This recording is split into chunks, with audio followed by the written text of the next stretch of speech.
Oh, hello everyone. This is the second part of the video lecture for week 3.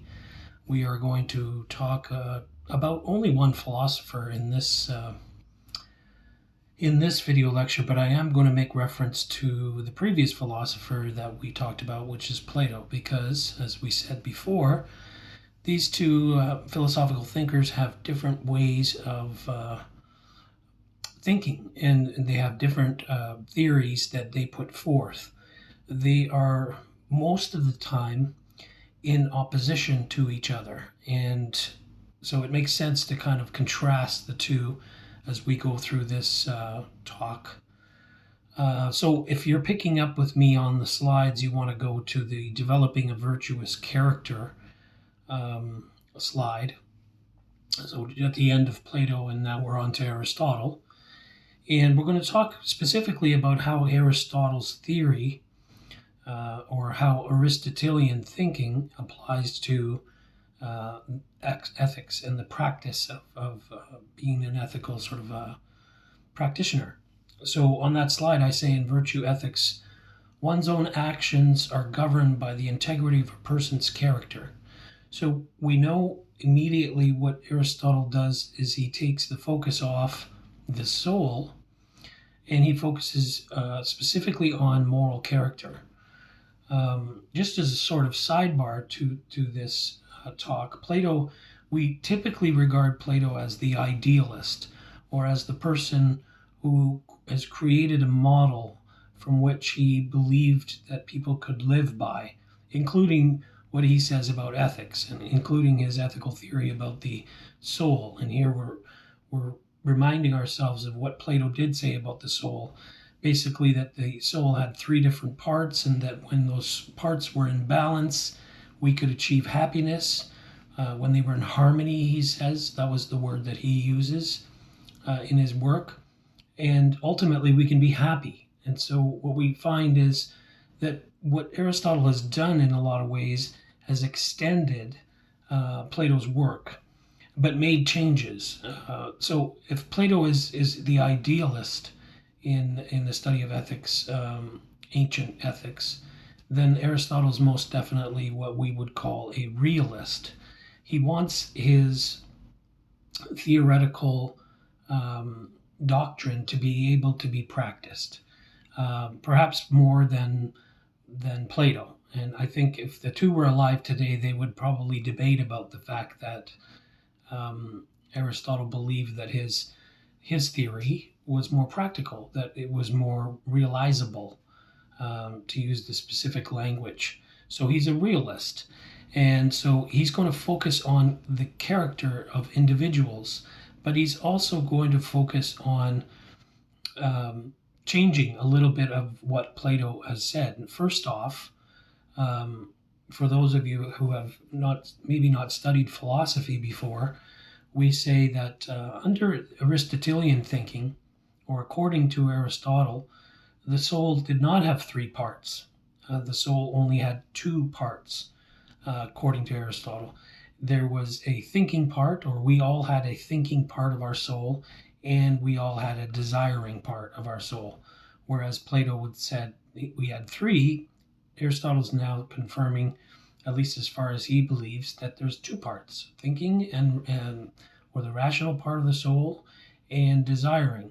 That would be connected with what Plato would have called the appetitive part, or the appetite, that part of the soul. So basically, according to Aristotle, there's 2 parts of the soul. In the thinking part, or on our rational side, this is where your moral character is born out of, or should be born out of. If it isn't, then that's what this theory is asking of each of us, is to consider how virtue, or the practice of ethics, is connected with reason. So what he's done essentially is he's taken reason, and both of these theories are connected to reason, which is why we call the chapter Religion and Reason. So 2 theories that are based on these particular thinkers' rationality, and the fact that we look at them as probably the first in Western thought. So we say he's combining reason and virtue together, and the product for him is like it was for Plato, to achieve happiness, or to be able to realize the character that each of us is capable of attaining. So back to a couple lectures back when we mentioned that ethics is about study of character and self-reflection and reason, and the fact that we shouldn't use necessarily we should try to use our appetite and our emotion less than we use our reason. Here, Aristotle wants to sort of codify that. So they do, and Plato and Aristotle do agree on reason in a lot of ways. And this is probably the biggest sort of connection between the two. However, Plato doesn't really combine reason with virtue like Aristotle has done here. So what does he mean in his theory? What is he intending to get at? Or how can we as future ethical practitioners learn from what he's told us in his doctrine and his work? Now, for those of you, again, who don't know about Aristotle, he's written in a lot of different subject areas, and ethics is only one of those subject areas, under which he is going to say that in order to develop character the right way, we need the combination of these two things, reason and habit. So I've already said that reason is connected with virtue, but now we're saying this is going to require of us our moral character. The study of moral character is going to depend on a combination of reason and habit. So we're going to talk a little bit about each of those things. What does it mean to reason? And in the following slides that come after this one, and I'm looking at the one with the picture of Aristotle, he's going to talk to us about the golden mean. And then I'm going to talk to you about what he means by habit and developing good habits, consistent habits. So let's first focus on what is happiness and how it's a lot different from what Plato purported in his theory. What is happiness? According to Aristotle, happiness is thinking like this, and I'm describing it on the slide for you, on the next slide, under what is happiness. Everything has a function or a purpose or an end, which is why we say virtue ethics is a teleological theory. In the ancient Greek, teleos means end or consequence. Probably better said, the end or purpose of something. So here he makes clear what that entails. On the slide, I say a thing is good when it performs its function well. I usually use the example of a vehicle. A vehicle cannot function well without all the parts working in unison. And here I'm talking about the engine. The engine the parts have to communicate with each other in such a way so as to have the vehicle run, or to serve its purpose, which would be to get you from A to B. Here, it's connected in a different way. We use the analogy of the vehicle, but we think about how this might apply to each of us as individuals, and then on a bigger scale in the community, or in the in the polis, what he would have called the polis, the big community, the political community, of course today we would say the workplace as well. So the essential function of humans is to act in accordance with reason and virtue. Again, here, the coupling of the two. A good person is one who uses reason to act in a virtuous manner, or one that does their best to apply reason to the decisions that they make on a daily basis, including those in the workplace. That's the extension of what Aristotle is talking about in his work.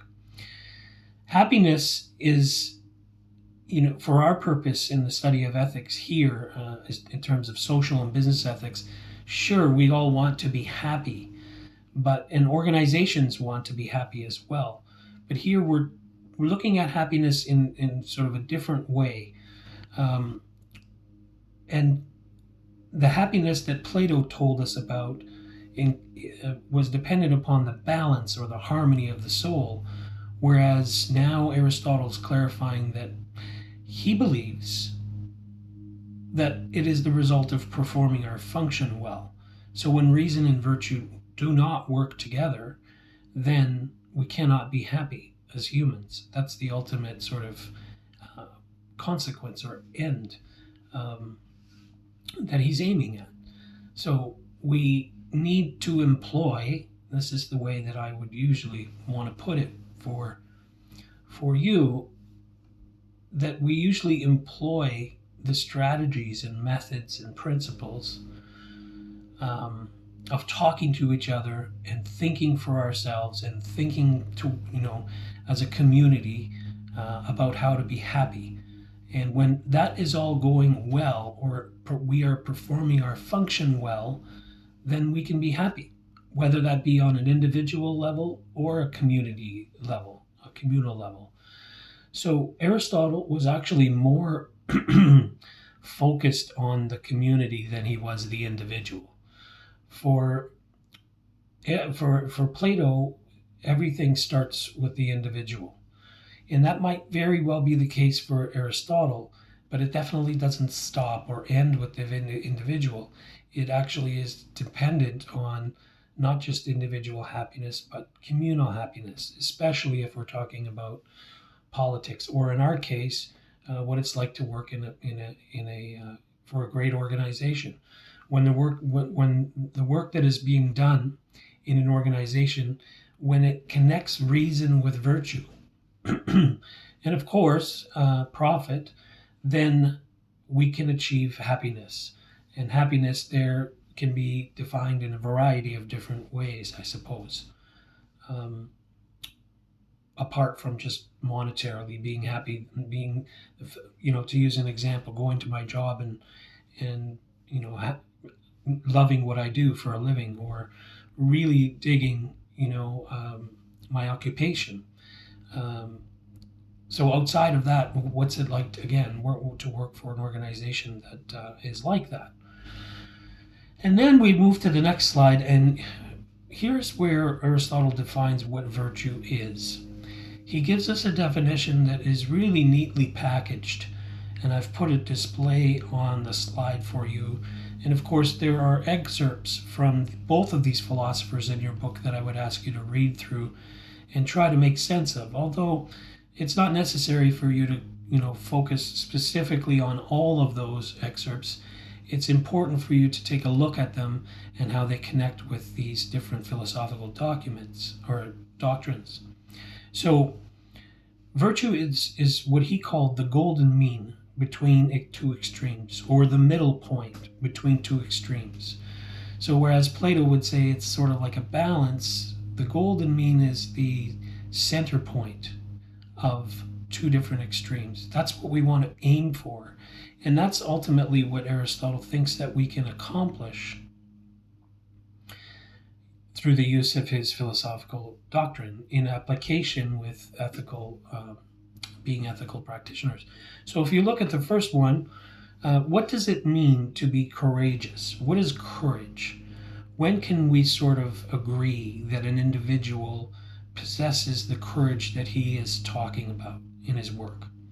And I've given you more than just one example. I've put courage, I've put self-confidence, I've put generosity, or being generous. So we'll focus on that first one. To be courageous means that as an individual, and also as a group as part of a community, that I or we don't have too much fear. That we're not afraid to, let's say, stand up for things when they are wrong, or when we consider them to be wrong, or we're not unafraid to stand up for a cause, as we saw with Terry Fox. What makes Terry Fox courageous might very well be the fact that he found this balance, or he found this particular virtue and capitalized on the virtue. He didn't have fear. He wasn't afraid to fight for the cause, in that case, cancer. Just as I would say to everyday citizens, don't be afraid to vote, but even more so, don't be afraid to utilize your freedom of speech, to whatever social issues that impact you. So when we have too much fear, then we're on one extreme. That's the point here. When we have too little fear, or you may have heard of individuals that have no fear, right? Are not afraid of anything. Well, that he would call recklessness. So, what is he asking us there to do? To strike the balance in between those, in order to be able to tell ourselves that we're not afraid to stand up with confidence on things that are important to us in our lives, and we know when not to sort of stand up. So, what does this require? And when you sort of think about this, what it requires is the use of reason in order to be able to find that middle point, to strike that balance in between the two extremes. I need to think about the situations and the variables that are involved in different situations. The ones that I'm going to face in my everyday life, and the ones I'm going to face in the workplace, wherever I end up being working, whatever my occupation might turn out to be. So you'll see the other ones are pretty close. We call when we talk about self confidence, there are people that have too much self confidence, or they're too ambitious, and that sometimes reflects on them as being arrogant, right? We want to try to avoid being arrogant. It's okay to have confidence, but it's not okay to be too proud, so again, that striking of the middle point between two extremes. And then on the other side, self-effacement, when we have the other extreme of this, when we have too little self-esteem and we're afraid to do things, or to decide on things, or to put ourselves out there. That's the way I would mention. I would frame it. Then that's a problem too. So it's work again, and I said that in one of the introductory lectures that it takes work to become an ethical practitioner, to get to a stage where we are going to be able to be happy, right? And ultimately, we want to be happy not just at the workplace and in our jobs, but in our lives as well. So if you move to the next slide, you'll see applying virtue ethics. So what virtuous habits could you develop at work, right? Now, virtuous habits, I like to talk about the simplest examples that I can give of people that should be and are not always recognized for the virtuous habits that they have in the workplace. Opening the door for people is a great example. Using manners, please, thank you. These are simple habits that we can develop as individuals in the workplace that usually always, or almost always, reflect on us in the way that we would want. Not that we need to always open the door or hold open the door for other people. And not that we always need to say please and thank you. But once we think about whether or not we should, I think, as groups of people and as intellectuals, we can say those habits, once they're in place, it's hard to avoid, right? So if you're in the habit of opening the door for, let's say, elderly people, or your colleague at work, or your friend at the store, that's good practice. And other people, they pick up on it. And of course, some people are completely oblivious to it. But it is a virtuous habit. And it's a simple virtuous habit that we can commit to. The other example I usually say outside of opening the door and being courteous and with others in the workplace, outside of the particular place that you might be, is being patience. How can I commit to being more patient, right? As a worker, when I'm at work, what habits can I engage in that are going to allow for me to be more patient? Okay, so this virtuous habit, once you commit to practicing it, um, opening the door, using your manners, um, these sorts of simple changes can have a tremendous impact on your ability to become an ethical practitioner. And I would never say for people to choose all of these habits and starting tomorrow you make improvement in every single area where you might fall short. The purpose for us here is to think about how we might make a change for the better at the reflective level, and then try to put it into practice. And also be able to recognize that there are people that already practice these habits, and that those are examples. Those are exemplars that we can look at and learn from and practice. So what virtuous habits could you develop at home? Same thing. The ones that we have at work and the ones that we have at home often overlap, right? Patience is one that is the perfect sort of example. How patient am I in the home environment, right? With different things that might affect me on a daily basis, as well as those sort of deeper issues that I might find myself embroiled in. And so you can apply these questions to your own life, and that's what I would essentially ask that you do, to sort of draw them out and build your moral character, and learn from others that are already practicing it, as I've said. What virtuous habits could you apply to your important relationships, right? Courtesy, I mentioned that.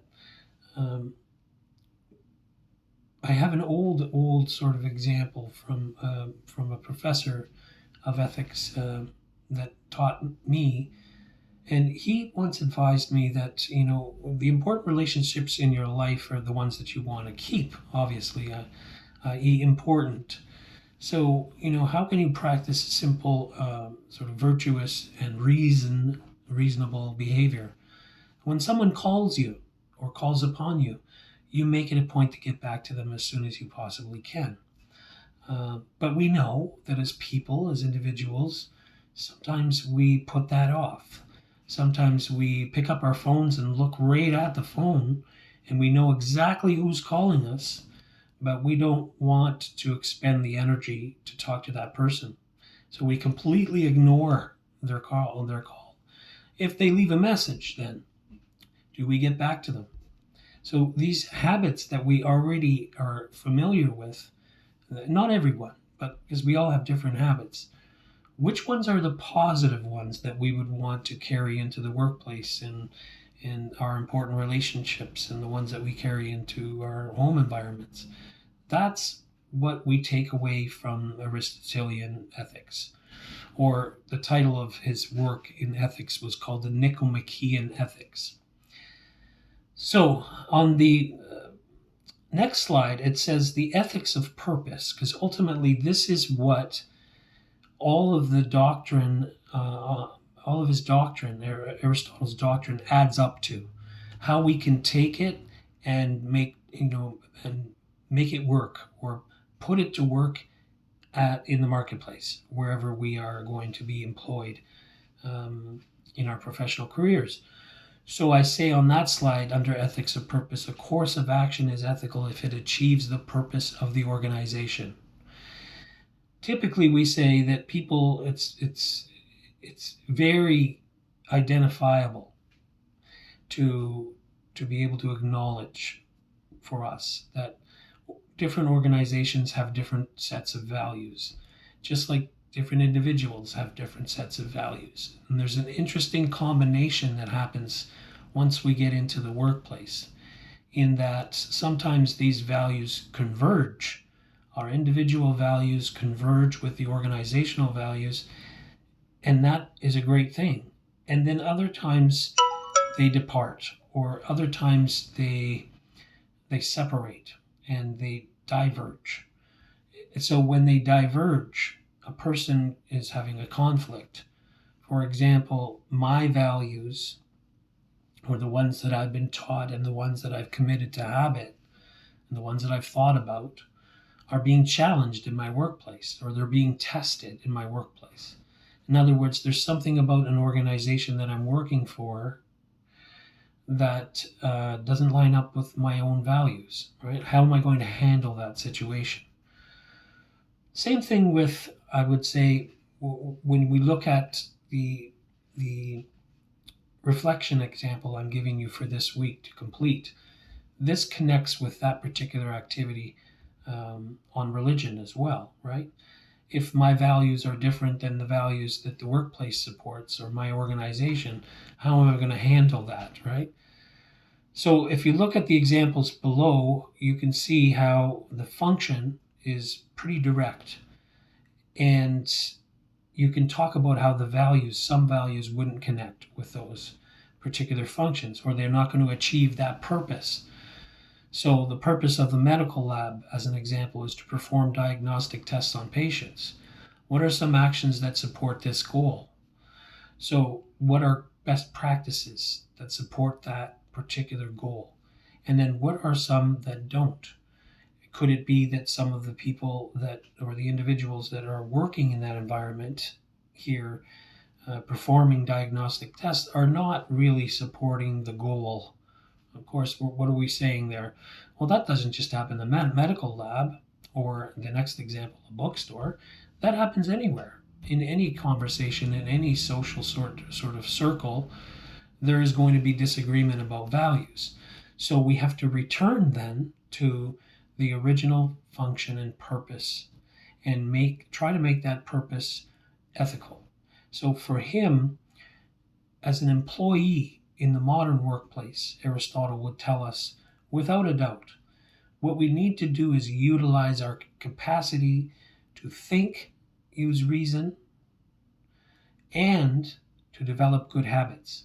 And that the product of both of these things is going to ultimately lead us to be happy on the inside and perhaps on the outside, but it's also going to take us to the road to being an ethical practitioner. And it's going to improve our moral character. And so the focus for Aristotle is on moral character. It's developing a character that fits based on what you have determined to be a set of values that is realizable, like we were saying at the beginning. So I'll take you briefly to the last slide, proponents and critics' view of virtue ethics. What are some arguments that someone who believed in virtue ethics would give to support this ethical framework? Well, a lot of scholars have said that this grouping and this combination or connection between reason and virtue is awesome, for lack of a better word. It's completely fascinating. What an idea. Why not take virtue and connect it with reason? We're trying to be better people. We're trying to make better decisions. Why not say that those decisions, when they are made in accordance with reason, that they're going to be of benefit to not just ourselves, but all of humanity? So there is quite a lot of support for virtue ethics, or Aristotelian ideology on the practice of ethics. And that last question, what are some arguments that someone who did not agree with virtue ethics would make to criticize this ethical framework? Well, here, of the criticisms that I think would be probably most common, there are those that may say, and do say, that Aristotle, even though he purports his theory to be realizable, doesn't always tell us enough about, or doesn't really tell us in his work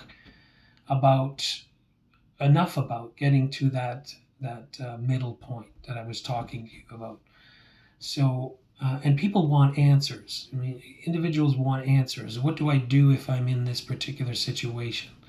Or if I fall victim to this particular dilemma, how am I going to make the best of it? What's the right choice? That's a great way to sort of put it.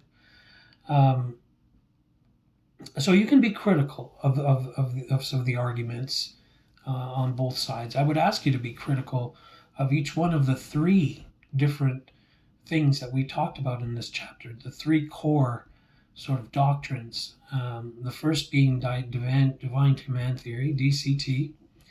The second being Plato's analogy of the soul, or Plato's healthy soul argument, and the one that we're finishing up talking about right now, Aristotle's virtue ethics. So I will see you in the week 4 lectures. Have a great night, everyone. Bye now.